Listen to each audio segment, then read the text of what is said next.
Olá, meu nome é Piero e esse é o Bate-Papo Perda Zero. Se você é da área do saneamento e está procurando conteúdo sobre perdas de água, aqui iremos compartilhar experiências e tentar ajudar a divulgar esse tema tão importante.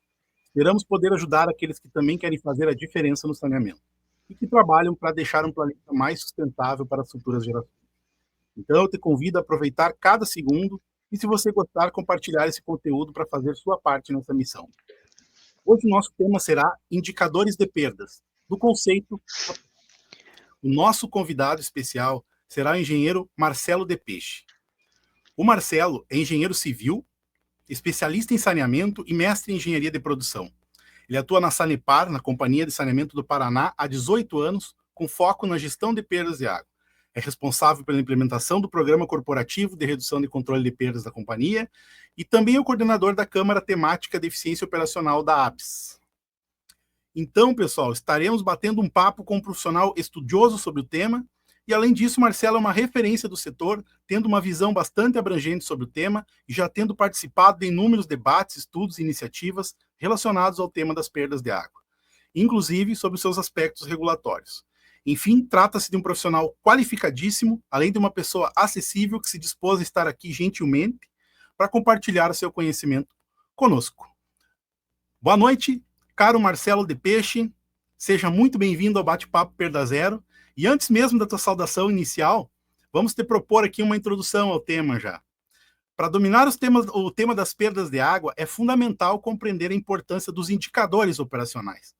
Também é preciso saber que cada indicador tem um objetivo, né, uma aplicação, e que ele deve ser interpretado como tal.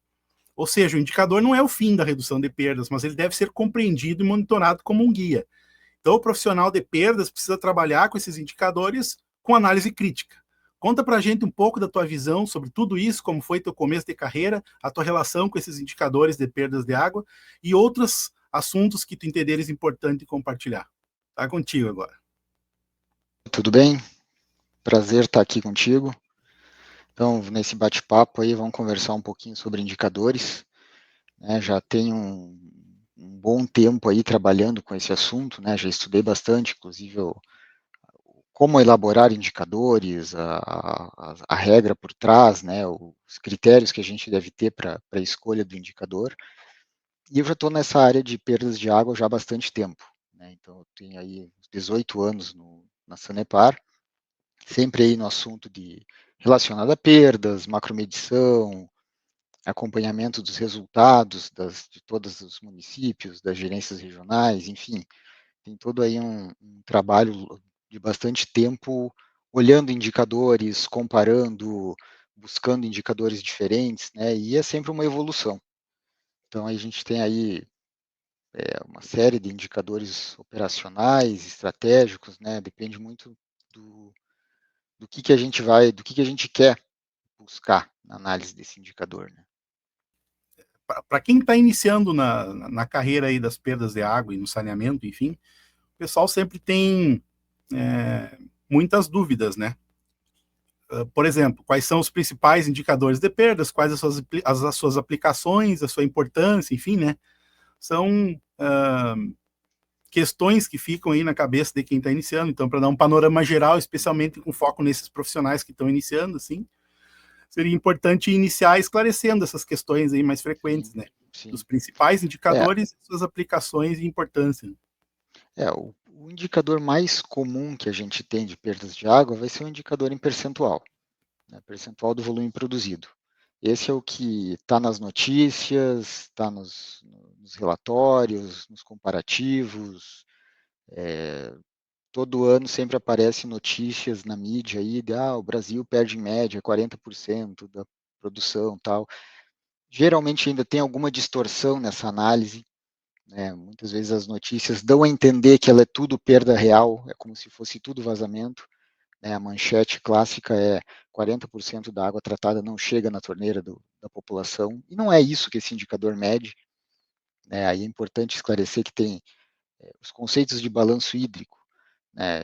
A decomposição dessa perda, a gente tem a parte de vazamento, tem a parte de uso não autorizado, e tem uma parte de submedição, que é aquilo que foi consumido, passou pelo hidrômetro, mas o hidrômetro não mediu, que nenhum equipamento consegue medir 100% da água que passa. E com o tempo, com o uso, esse equipamento vai sofrendo desgaste e vai piorando a eficiência. Então tem uma parcela razoável aí desse 40% que foi de fato consumido. Ele não é inteiro perdido, né? Ele é uma perda para a companhia de saneamento que não conseguiu medir esse consumo, mas ele foi consumido de fato pela população, né? E aí a gente tem vários outros indicadores que, assim, tem uma cesta grande, né? Então, assim, o primeiro ponto, assim, ter essa clareza em relação a que o indicador mais convencional aí utilizado no tratamento da temática, ele tem uma aplicação limitada, né? Eu acho que esse é o Sim, primeiro ponto, assim, né? Ter sim, essa análise e entender, compreender que normalmente o que sai nas notícias é o indicador percentual e esse indicador tem que ser analisado com uma certa, enfim, cautela, né? Não é exatamente o que as manchetes evidenciam, né? Claro que normalmente numa notícia o objetivo é demonstrar que isso é um problema. E aí tu demonstra com esse indicador e ele dá essa dimensão de problema para quem está consumindo aquela manchete ali, né? sim, Mas para o profissional de perdas, né, ele precisa ter uma visão um pouquinho além, né? E enxergar que esse indicador tem essa aplicação específica aí, né? Para funcionar como um, um contato mais direto com o público geral em relação ao assunto das perdas, ele sempre vai existir. Por mais que a gente entenda e compreenda que ele não é ideal, enfim, ele vai acabar sempre sendo divulgado, porque ele é mais fácil de perceber e é o que o pessoal já entende, né? Então, dificilmente essa realidade vai mudar. Mas o profissional das perdas precisa estar preparado e compreender, né? Você ter essa compreensão aí do alcance desse indicador, né? isso, acho que a palavra cautela que você usou é boa, né? Uhum. Para uma comunicação geral, com um público leigo, que não vai entender um indicador mais técnico, ok. Mas para o profissional, ele não pode ser usado para tomada de decisão, para análise, para comparação, né? Aí é preferível outros indicadores, como o que expressa em litro por ligação por dia, ou metro cúbico quilômetro dia. Então, dependendo da análise que você for fazer, um ou outro, às vezes, é mais vantajoso, né? Eu tenho usado muito por quilômetro, quando vou fazer algum estudo, por exemplo, de análise de componentes de perdas reais. Vamos pegar lá o volume de vazamento e dividir nas suas parcelas, inerentes, visíveis e não visíveis. O indicador por quilômetro é mais prático para trabalhar, né? Se você quiser um número ali de potencial de recuperação com substituição de rede, tem que ser um por quilômetro, fica mais fácil de você fazer cálculo, né? Sem falar nos próprios indicadores derivados do balanço hídrico, de decomposição da perda, né? Vamos trabalhar em litro por ligação por dia da parcela de perdas reais, da parcela de submedição, da parcela de uso não autorizado. Então, para o profissional, isso abre uma visão operacional e do que está acontecendo muito melhor do que olhar o indicador de perdas totais em percentual. O Brasil está passando aí por um momento de aperfeiçoamento regulatório, daqui a pouco vai surgir as normas de referência para cálculo de meta progressiva de perdas. Hoje, as concessionárias já têm que colocar metas de perdas nos contratos com as prefeituras. E a base de indicadores oficial é lá do Ministério das Cidades, dentro do SNIS, né, o Sistema Nacional de Informações do Saneamento. Daqui para frente vai chamar Sinisa. Então, ali, o importante, em primeiro lugar, vamos trabalhar alinhado ao conceito, ao referencial oficial do Brasil, né? Então, entrando lá no site do Sinisa, a gente tem o glossário dos indicadores, tem as fórmulas, então é muito importante que todo mundo trabalhe dentro falando a mesma língua, né? Então, ali, essa seria a primeira referência nacional, que aí é um indicador que vai valer para tudo, então tem que estar calculado do mesmo jeito, né? O que ele desconta, o que não desconta, vai dividir pela média das ligações, então todo mundo calculando da mesma forma para ter uma certa isonomia, né? Então acho que esse um recado importante para nivelar o conhecimento, né? Isso. Aí daqui a pouco, quando tiver a norma sobre cálculo de meta de perda, vai ter mais algumas, Mais referências. vai ter mais referências ali e aí vamos avançando, né? Em relação, Marcelo, à integridade das informações, né? Na maioria das empresas de saneamento existem sistemas próprios ou contratados, enfim, sejam eles softwares ou planilhas, né, com a função de propiciar o cálculo dos indicadores de perdas, né? Cada sistema tem sua forma de gerenciar isso. Mas é bem difícil de sistematizar a alimentação desses sistemas, né? É um dos grandes problemas que a gente tem nas companhias aí. Não sei se é a realidade aí na Sanepar, mas enfim, aqui no Rio Grande do Sul, pelo menos, onde a gente teve a atuação aqui, a gente via que isso era uma grande problemática, assim, não sei se isso também é no Brasil, enfim, né? Porém, é Sim, difícil de sistematizar a alimentação desse sistema para poder prover o dado confiável, né? Porque o dado basicamente é uma fórmula, né? Que o sistema calcula automaticamente, mas ele precisa ter alimentação, né? Precisa ter entradas, variáveis parciais ali, né? Para a gestão operacional. Na tua visão, assim, como é que isso deve ser pensado, estruturado, né? E viabilizado essas informações para o cálculo dessas variáveis que compõem esses indicadores aí? O que tu enxerga, assim, é, né, como conselho, assim, para quem está entrando na área? analisando lá o dado bruto, né, o dado dos atributos, das informações que tem no SNIS, a gente vê que tem muito problema ainda. Né? Quando olha assim, pega lá toda a massa de dados dos 5 mil e poucos municípios que tem no Brasil, você vê que tem muito caso que tem erro. Às vezes nem precisa uma análise muito aprofundada para ver, ó, aqui tem alguma coisa errada. Né? Ou falta um dado, ou tem um número que não conversa com o outro, enfim. E aí tem dois indicadores lá dentro que são fundamentais que a gente avance, né? Que é o índice de hidrometração, que vai medir quantos por cento das ligações tem um hidrômetro, e o índice de macromedição. Ou seja, para calcular um indicador confiável, o primeiro ponto é ter medição confiável. Né? Esses indicadores estão medindo assim, ó, tenho medição? Beleza.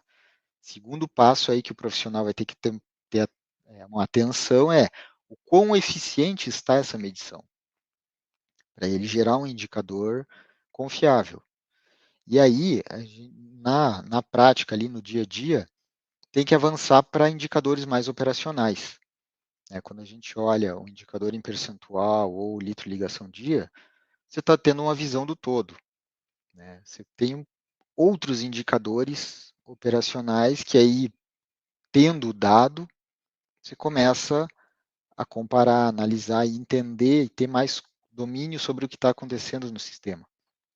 Por exemplo, os indicadores das parcelas de perdas, o IVI, né, o índice de vazamento da infraestrutura, que vai correlacionar a tua perda real com a perda real inevitável, para ver quantas vezes você está pior do que o inevitável, e outros indicadores, por exemplo, correlacionar índice de perda com ou algum volume de produção com consumo de energia elétrica, quantidade de rompimentos por quilômetro, quantidade de conserto de ramal para cada 1.000 ligações.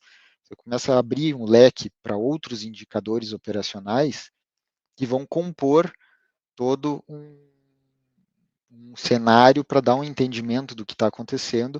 Isso vai ajudar a priorizar a ação, priorizar investimento, para que aquele recurso, que sempre é escasso, sempre ele é restrito, seja aplicado na melhor forma possível. Então, o indicador vai dar esse caminho para chegar lá. Agora, ele tem que ter uma base confiável.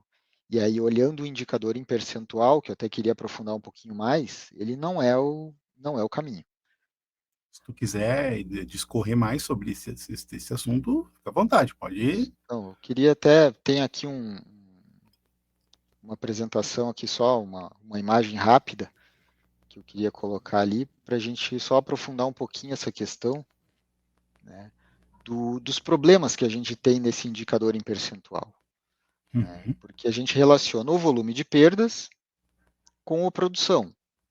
Né, mas vamos abrir essa produção. Né, então, e esse volume de perdas? A gente tem perdas aparentes e perdas reais, e essa produção eu posso separar ela no consumo micromedido, mais a perda aparente, aí aqui dentro estaria a submedição, o que eu não estou medindo dentro desse medido, mais um uso não autorizado, mais a perda real, ok? A gente tem um problema grave aqui nesse indicador, porque olhando isso daqui, a perda está no numerador e ela está no denominador. E a boa prática da construção do indicador diz que você tem que colocar aquilo que você mede na parte de cima da equação, no numerador. O teu denominador tem que ser alguma outra coisa que você vai fazer essa correlação, mas ela não pode ser impactada pela variação daquilo que você está medindo. Então, se eu quero avaliar a eficiência, tendo um indicador de perdas, eu não poderia ter a perda na parte de cima e na parte de baixo da equação. Porque o que acontece? Ele vai variar. E aí aqui a gente tem alguns casos em que ele varia por fator externo. Por exemplo, se o consumo muda, né, o consumo aqui está representado pela parcela aqui do micromedido mais a perda aparente. O meu denominador muda. Então, se o denominador muda, porque o consumo mudou, o meu índice de perdas muda, mas a perda não mudou. Né? Então, isso nos leva a umas situações assim de não poder comparar um município que tem um consumo per capita alto com outro de per capita baixo. Né? Aquele que tem um per capita alto, ele vai ter uma produção alta porque tem um consumo alto. Isso vai diminuir o índice de perdas dele. E aí, aquele que tem um per capita menor vai ser penalizado, ele vai ser injustiçado por uma questão aritmética. Da mesma forma, né, aqui a gente está mais para a região sul, a gente tem muito essa variação verão e inverno. Né? Então, olhando o índice de perdas em percentual, você vai ficar com aquela sensação que a perda aumenta no inverno e cai no verão. Só que Pela não é variação. a perda, né? Essa variação do consumo. É a sazonalidade do consumo que afeta o indicador. É muito Exatamente. legal esse ponto de vista, Marcelo, porque ele é um ponto de vista de qualificação de um indicador de forma genérica. Você não está falando de perdas. Um indicador de forma genérica, o que te interessa, estivesse no numerador a ser avaliado e no denominador não houvesse a contribuição, né, desses elementos que tu está avaliando, que tu tivesse um elemento de referência, né? Isso. Aí ele substituiria a parte de baixo aqui pelo número de ligações. Número de Ou ligações. ligações vezes dias, para ficar um Uhum. número menor, né? Então ele transforma em litros. Ou por quilômetro, que aí você está relacionando esse volume de perdas com uma estrutura física da distribuição, seja ela expressa pelo número de ligações abastecidas ou pela extensão de rede, mas é algo Uhum. físico da tua rede. E aí isso já incorpora essa questão do porte do sistema, você está contemplando, né? Não só via consumo. Né? Interessante. Então, é uma questão mesmo da análise do indicador, da sua formulação. E aí Sim. tem um outro problema. Né? Então, o primeiro problema é que ele varia se o consumo variar, mesmo que a perda não mude. Né? Uhum. Então, você está tendo oscilações porque o consumo mudou. E o consumo muda por causa do clima, por sazonalidade, época do ano, feriado, viagem, férias, tal, tudo isso daí, poder aquisitivo da região, enfim. Mas ele também reage diferente de acordo com a parcela da perda que você ataca. Então vamos olhar aqui essa fórmula, né? Então se a gente atacar a perda real, ela vai diminuir aqui, mas também vai diminuir embaixo. Então como eu estou diminuindo em cima e embaixo da conta, ele cai mais lentamente do que se a gente reduzir só a perda aparente. Se eu for lá e trocar todos os hidrômetros, colocar tudo volumétrico, ultrassônico e recuperar muito em micromedição, o que acontece? A parcela da perda aparente diminui, mas o meu micromedido aumenta. Então, eu não estou mexendo no denominador.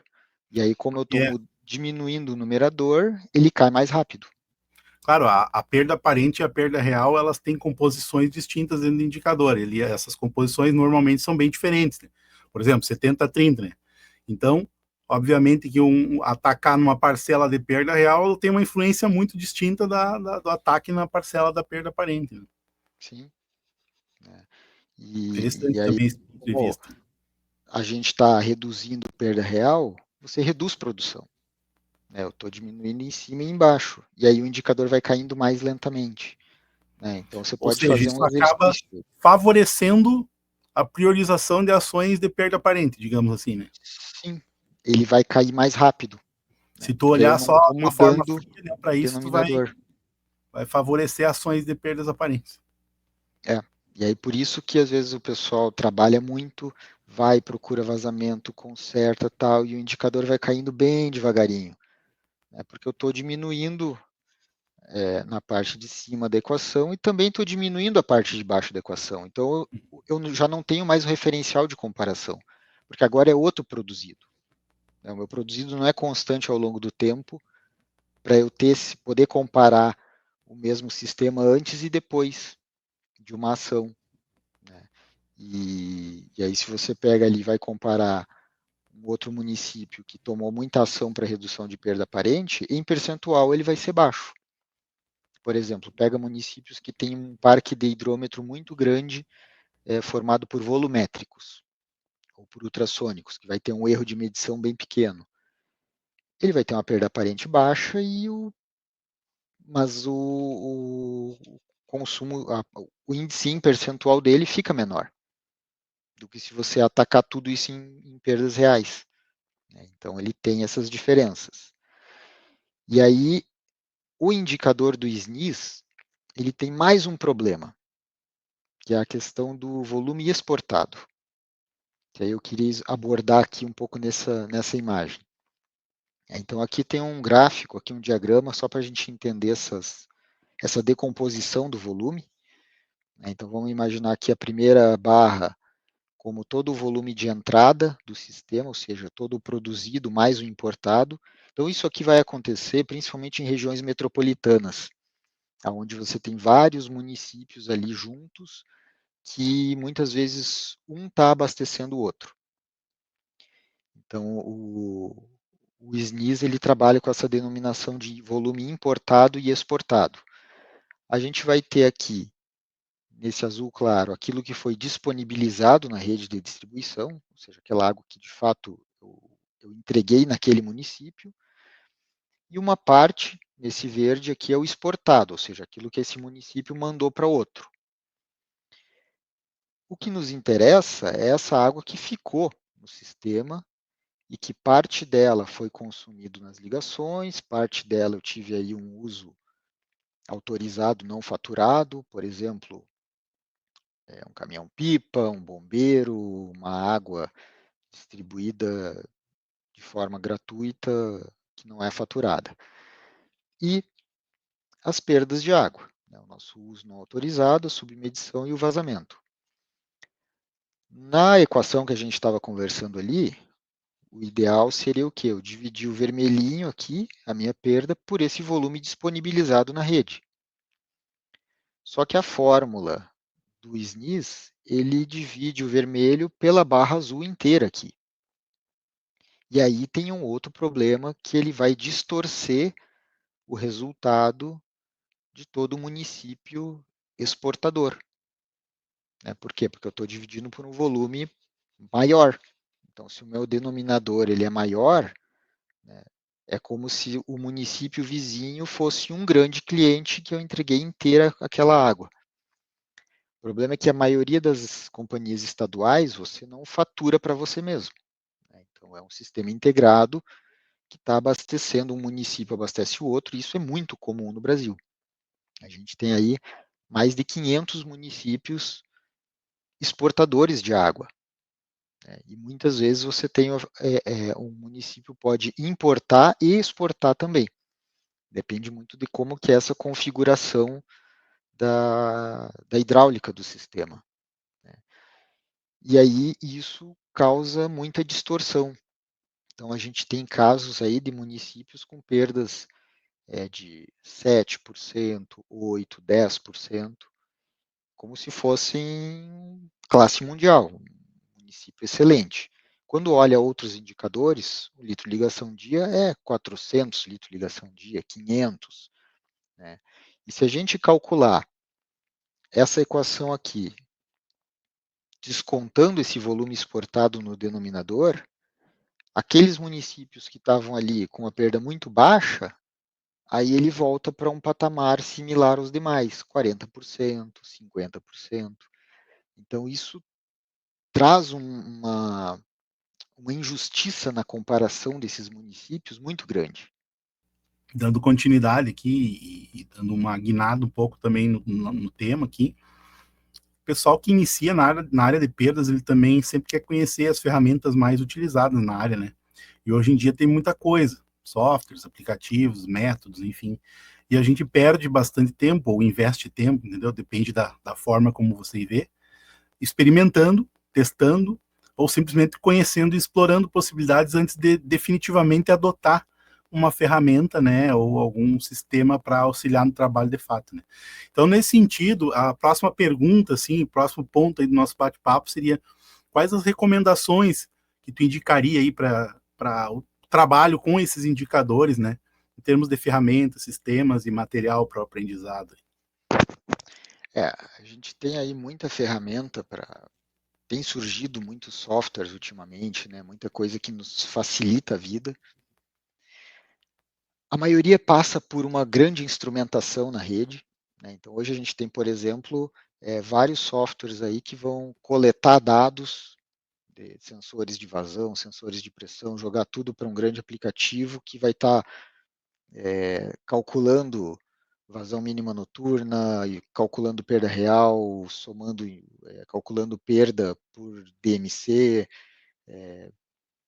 Mas o primeiro ponto, a gente volta a ler na conversa anterior, né? Precisamos de medição. Aí precisamos de medição com telemetria no segundo passo, para ter esse dado em intervalos curtos, aí, a cada hora, a cada 15 minutos.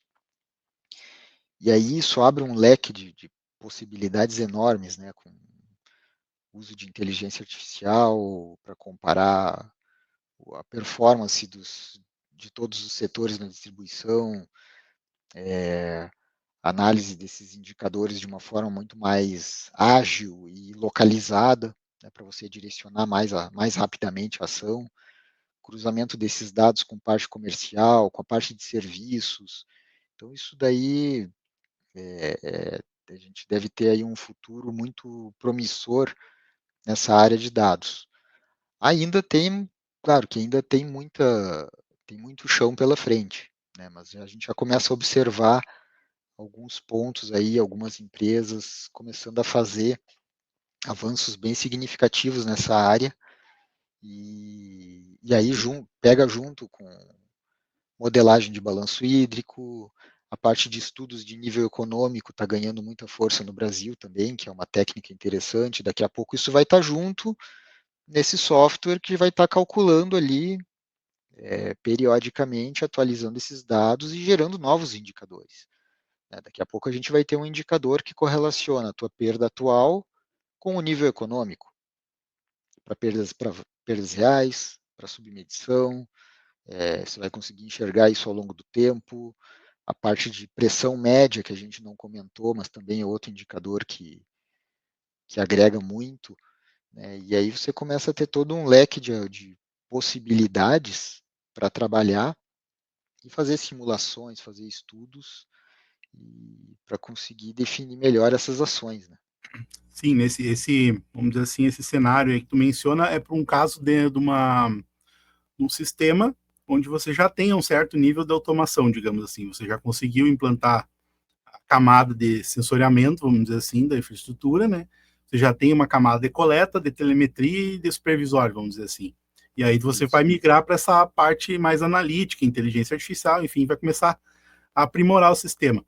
Mas voltando assim, vamos dizer assim, um passo atrás, para aquelas companhias que ainda não têm esse nível todo de automação, ainda assim é importante se ter domínio desses indicadores e calcular isso, nem que seja numa planilha Excel. Enfim, cada um tem Claro. as suas formas de trabalhar com isso, né?